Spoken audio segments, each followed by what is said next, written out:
Hello, everybody. I have my outline here. Let's just dive right into this episode and not waste a lot of time. Welcome to episode 4 of the Inevitable Church vlog. It is so good to be with you. I am Minsu Choi. I am a doctoral student at Portland Seminary in the Doctor of Ministry program with the specialization track of semiotics and future studies. I'm really excited to be sharing with you in this vlog 3 things. First of all, just an update of what I've been doing in September and just sharing with you several of the videos that I have just like ready to go and ready to be shot here in October. I also want to talk about a particular idea about the creative process that I kind of started on in episode 3, but I wanted to touch back on here in this episode. 3 concepts that are really, really important if you are going to dive into the creative process and kind of build from there. And the last thing I'll talk about, which I didn't get to talk about a lot in episode 3, is kind of some of the outcomes, some of the development I've experienced while in this journey as a YouTuber and filmmaker. And I think that's a really important part of this journey that I am excited to share with you. So first of all, September. Lots of scripting, lots of writing. That's really a lot of what the beginning process looks like. It's just kind of prepping and planning on what that journey is going to look like. And I think what ultimately is important is that if you prep well, if you plan well, the execution is much easier and the back end of this journey is going to feel a lot smoother. But one of the lessons that I've learned in the pandemic is nothing goes as planned and everything just takes a lot longer than your expectations. So it's just really important to stay open-minded, to stay encouraged, to not get frustrated when there's setbacks. And I've experienced that, having a newborn who was born at the end of July, right before this year started, has added just another dynamic, another thing that I have to be very, very mindful of as I try to carve out times in the week to do this. This is October 3rd. It's Sunday night. I am trying to create this vlog, as you can tell, but these are just very, very rare times when you just have a moment. Filmmaking is just such a involved process that you really do need support from your family and friends to do it well. So some of the videos that I have coming up are really interesting to me, and I hope that they might be interesting to you. I'm finalizing 3 different scripts that I'll share with you, and I'll just give a brief introduction to them. So the first one is, what is Christian semiotics? I felt like this was an important video to do because it's kind of the engine. It's kind of the discipline that I'm utilizing in all of my videos and all of my work. And I think semiotics is such an important skill set and such an interesting concept to be talking about, especially at this point in the American church. Semiotics is not a well-known discipline. That's another reason why I wanted to do this. And I think in a lot of ways, there's a lot of value from really understanding what semiotics can bring to the church.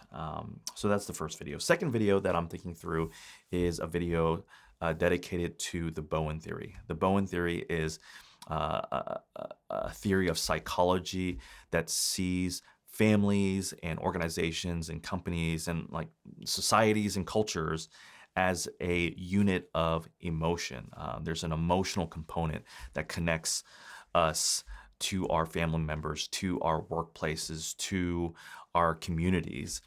And what's really important there is if that's true, then what's really important to describe the health of a community or a family is how they're emotionally relating to one another. And there is this thing that happens when a family or a company or a whole culture does not function in a healthy way. Chronic anxiety builds up. And what got me really interested in this theory was a book called Failure of Nerve. And it totally gives new insight into leadership and what is problematic about a very anxious and stressful society. And the conclusion is there is a lot of parallels that we're observing both as individuals and as researchers about the state of American culture. When we think about politics, when we think about um, social media, when we think about just the hyper polarized state that we're in, and add COVID on top of that. It's a very compelling theory that helps us maybe navigate and understand what's happening so that we can become part of the solution and not just continue to add to this polarized, fierce, just vitriolic uh, cultural moment that we feel like we're living in. So that's the second video. The third video that I'm hoping to make is on what digital discipleship looks like. And it really just comes down to this. For every one illustration or sermon that gives warning and gives caution to the use of technology and the use of social media and the use of smartphone, we now need 10 sermons that give such a vision for what it means to live out your faith in digital mediums. And I really do believe that we need to kind of change this narrative because social media is not a fad, just like how network television is not a fad, and just like how books are not a fad after 600 years of print culture.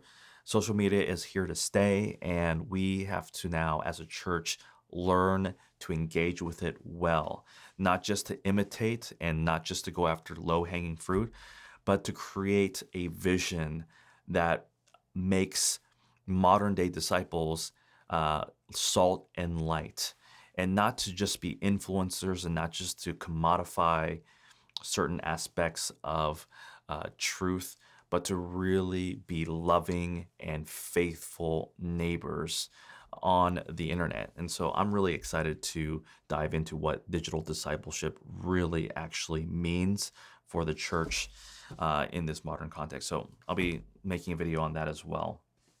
Lastly, I'm just still working on kind of the main docuseries that is becoming the backbone and was the original vision for this channel. Still working on that. That takes a lot of work, and quite frankly, sometimes it makes me nervous picking up that particular project and running with it because it's just an immense amount of things to think through, and a lot of my research still needs to be aligned in a way that's going to make sense for that. So it's a beast of a project, and it's something that I'm hoping I can work on throughout this month so that I can shoot it probably at the beginning of November. Okay, so that's kind of the update for the Inevitable Church. I hope you're excited about some of those projects.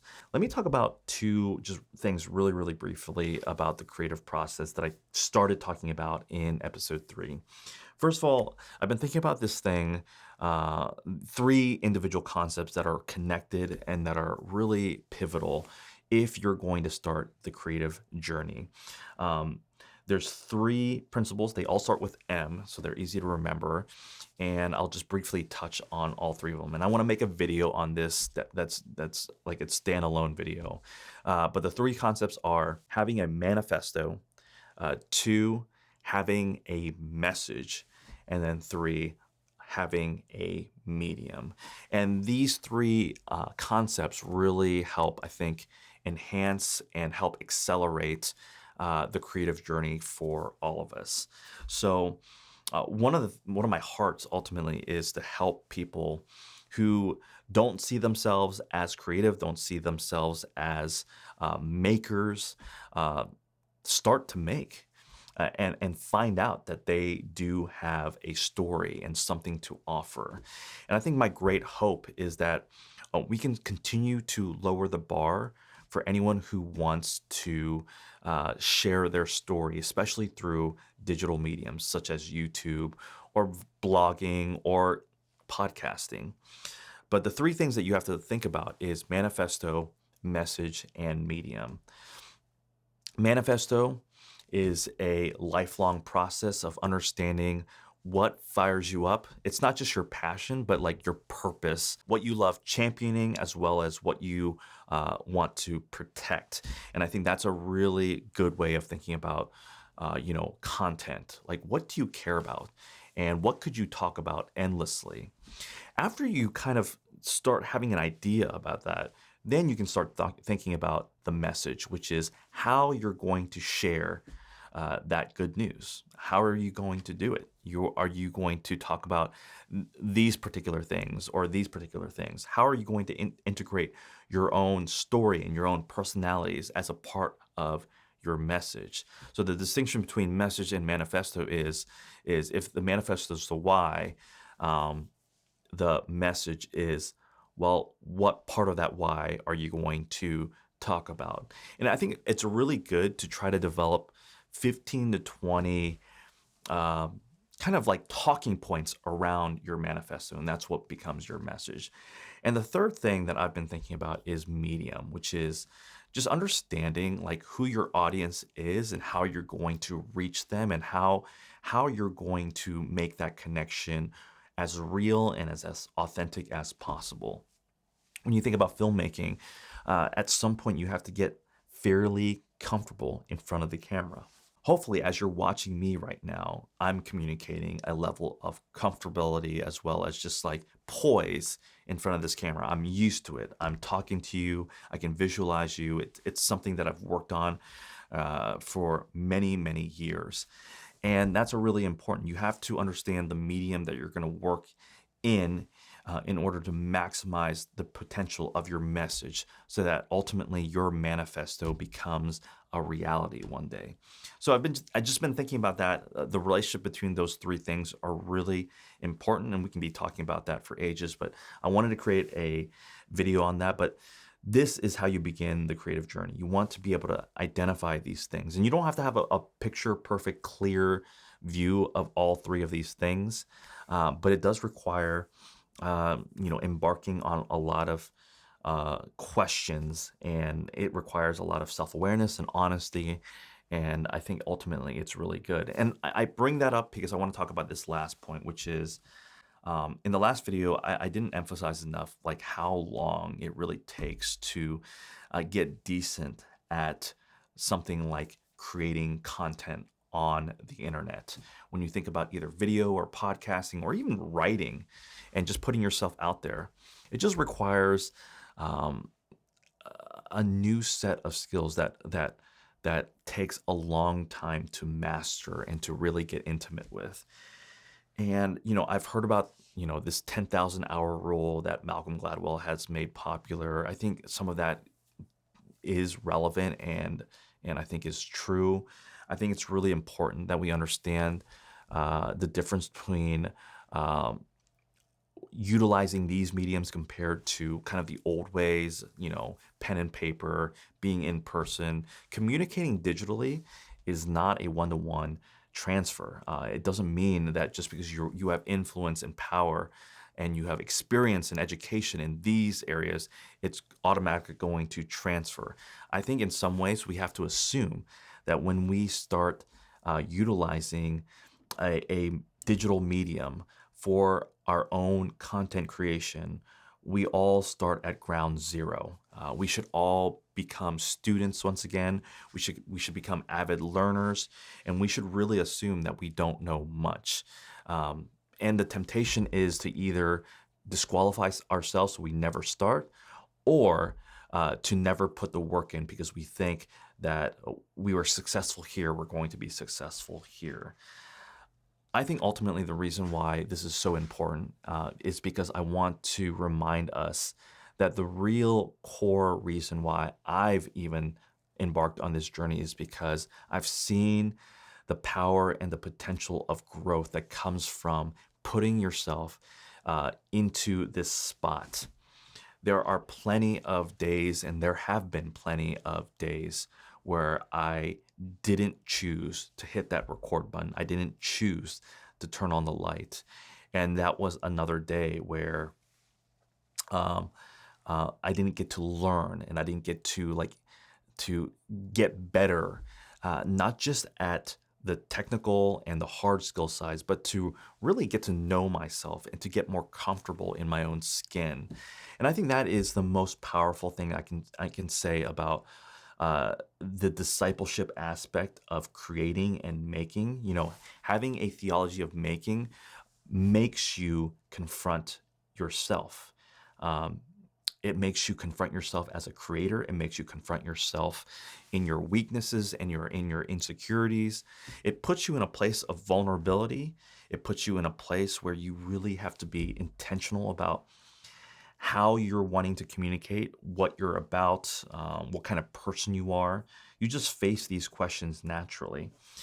And I want to just leave you with this, for me, my story, man, I wish I had been making videos for a lot longer than I have, because then I could just show you like where I've come from, how nervous and how, man, just like, um, deer in headlights I was whenever I would turn this on and try to talk to this lens right here in front of me.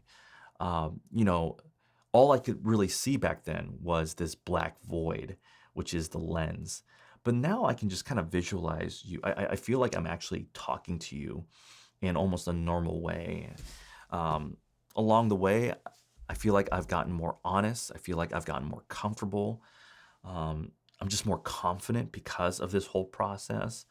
I'm more thoughtful. It's given me space to be more disciplined. It's given me just a lot of opportunities to think about my past, my weaknesses, my insecurities, where I am mentally, where I am just anxiety level wise. I think when we create, we spend less time consuming. And I think when we're consuming the internet, that's when it becomes a problem.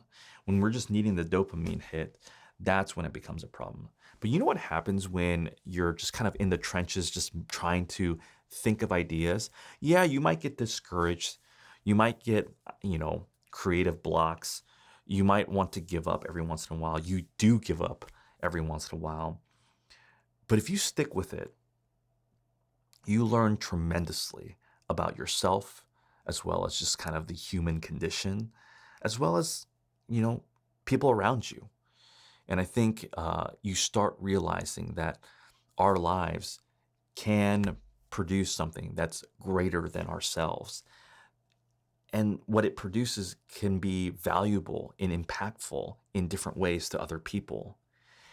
And once we get to that point, then we can start thinking about, man, here is the grand vision of why we spend so much time trying to do this. That's kind of what I want to leave you with. It's almost like a devotional in a way. But I encourage all of you who are thinking about starting that creative journey of wanting to make something that is your own, something that's been God given. Maybe you want a different career path. Maybe you're wanting to explore something that you've been thinking about for a very long time, but you just haven't had that motivation or time or energy to do that. This is a moment where you can choose and decide to do these things, knowing that the journey that you go on, you'll never be the same again. You're going to enter into a journey that's going to be transformative. And I think that's where I leave you. I think the creative process is ultimately a transformative process. And I think that is a mysterious, beautiful process that we can all choose to put ourselves in. Yes, it can be painful at times. Yes, it can be discouraging at times. And yes, it can be quite lonely. People will have a hard time understanding where you're coming from and where you've been. Uh, but the really cool thing is, it's transformative. It's something that's going to continue to carve and build and strengthen you in ways that you would never imagine. And so that's why I'm doing it this way. That's why I'm excited to continue to do these vlogs and continue to practice the creative process. And so I hope that that leaves you with some sort of encouragement And that's all I really wanted to talk about in this vlog. I have no idea how long this has been, but thank you for sticking with me. And I hope you start off this week with a lot of joy and a lot of hope. And even if it's a rough week, man, I just pray that you have strength to endure, the resiliency to carry on, and just have just a unshakable faith in the Lord as you navigate this week. So blessings. I hope that you are well. I'll talk to you next time. Peace.